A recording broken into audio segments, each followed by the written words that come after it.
Karibu Kechu Agro Supplies Limited. Kifungua kinywa ni siku zote ni kitu muhimu sana katika siku yako. Maana Waingereza husema, breakfast is the most important meal of the day. Sasa basi, katika breakfast hiyo, wengi wetu hupendelea kula mayai, either ni ya kukaanga au kuchemsha. Lakini je, maganda haya unayawekaga wapi?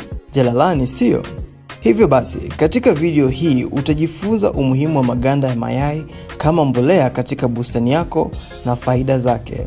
Maganda ya mayai yameshamili madini ya calcium kwa wingi, ambapo madini haya husaidia kuimarisha mmea wako na kuzuia magonjwa kama ya blossom end rot, hasa kwa mmea kama nyanya, pilipili hoho na kadhalika, ambapo ugonjwa huu ni kutokana na upungufu wa madini ya calcium katika mmea. Mbali na calcium tu, tafiti zinaonyesha maganda ya mayai yana madini kama ya nitrogen kwa kiwango cha 0.4% na magnesium kwa 0.38%. Lakini pia yana madini mengine 27 kwa kiwango kidogo sana, kama madini ya boron, shaba, chuma, manganese, sulfur, silicon, zinki na kadhalika.